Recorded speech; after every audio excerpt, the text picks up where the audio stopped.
Sziasztok! Mai videóban ezzel az észerrel fogunk egy kicsit foglalatoskodni. Az volt a tulajdonosnak a kérése, hogy kicsit gyorsítsunk a gépen. Ugye alapjáraton egy kétmagos Intel Pentium proci ketyeg benne, 2000 MHz-en, valamint van benne 3 GB DDR2-es ROM. Ezt a 3 GB-t 4 GB-ra fel fogjuk húzni, valamint még lehet, hogy processzort is cserélünk benne, ez még egyelőre függőben van, és van benne egy 250 GB-s HDD, amit ki fogunk cserélni egy SSD-re, amit én már így elő is készítettem, 250 GB-os SSD fog belekerülni. Némileg már egy kicsit szétszettem ezt a gépet, tehát most már így nincsenek benne a csavarok, vagy igen, jól emlékszem. Tehát annyit megcsináltam, hogy kiszedtem a Winchester-t, és akkor ugye ide fog majd az SSD kerülni, illetve két memória modul van benne, ugye egy 2 GB-os és egy 1 GB-os. Ezt az 1 GB-os fogjuk megszüntetni, és ennek a helyére fog kerülni.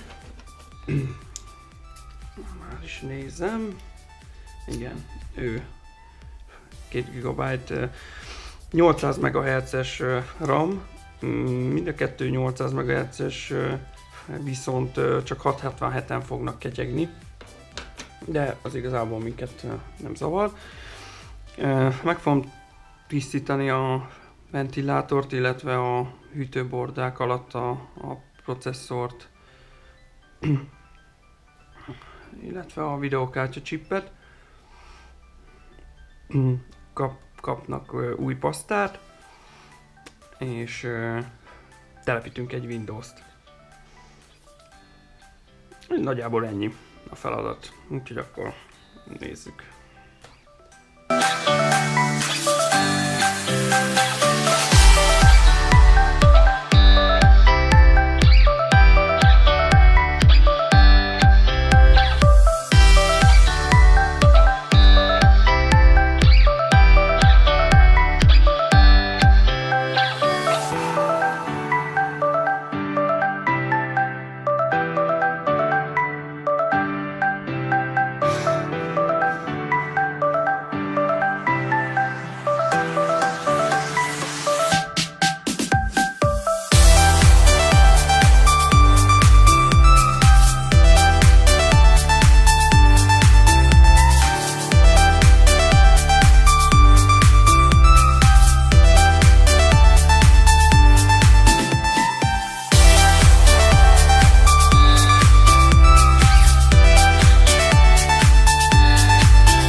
tudom mennyire látszik, de most már ugye akkor 4 GB memória van a laptopban, illetve bent van az SSD-nk is, ugye ez itt látszik,